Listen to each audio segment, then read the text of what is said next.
the reason we're talking to you is you've got an album, The Dead Milk. Yes. It's Quaker City Quiet Pills.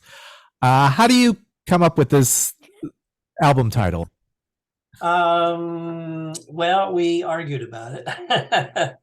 Um, we recorded the record, and for the longest time, Rodney wanted to call it, or maybe you could call it, the working title was um, Punk's Not Dead, but Rush Limbaugh is. But that was the working title. We just after it was all done and recorded, we had an email thread going for a while, and we couldn't come to an agreement. We were just throwing ideas out, and I threw out the idea of the word Philadelphia, getting Philadelphia in there somewhere, and then Rodney shot back with Quaker City, and then he came up with Quaker City Quiet Pills. And I wasn't aware of, there was about 10 years ago, I think there was a controversy on Reddit called Lake City Quiet Pills. Are either of you familiar with that?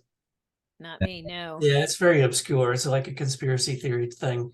I won't go into the details, but it's kind of a tongue-in-cheek reference to that conspiracy. But we went with Quaker City Quiet Pills. Okay, and interesting because we were looking back at all your album titles and marveling at how some of them we get, and others we would love to know where they came from. Right. Uh, and so the Dead Milkmen are back together. I mean, you've had a couple records now. How does the is there a bat signal in Philly, or what happens when all the milkmen get together? How does that happen? It was about I think in 2008. We had played a reunion, two reunion shows in 2004 when our original bass player Dave passed away here in Philly, and then we just kind of put our stuff away and didn't think we would do anything.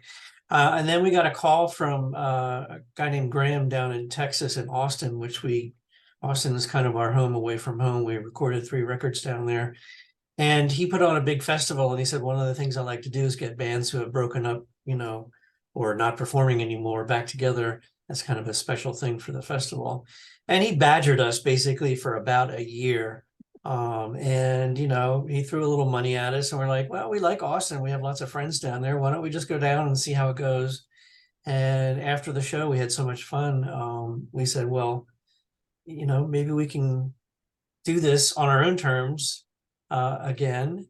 We didn't want to go out and just play all the old songs, so we did make a pact and say, well, we have to write new songs, we have to do new things, and that's what we've done since then. We have this is our 3rd album since then. We've got a EP. We released a bunch of singles, so I'd say we play about maybe 12 or 15 shows a year. It's we do it on our own terms, and it's fun again. So after touring for 10 years in a van, it was not too much fun. Is that what it is? I mean, is it you all kind of together decide that we're going to call it a day for now? Well, I'm actually the one. It was the early night. Well, it was like 94. I was like, you know what? I've had enough of this for a while. So, I think the other guys considered maybe getting another drummer, but they decided that no, it was probably time to just stop. And I mean, we didn't like angrily break up or anything. It was just like, we all still lived in the Philly area. And we went to each other's shows. We've done music with other people since then. And it was just like, well, it was time to take a break, and that's what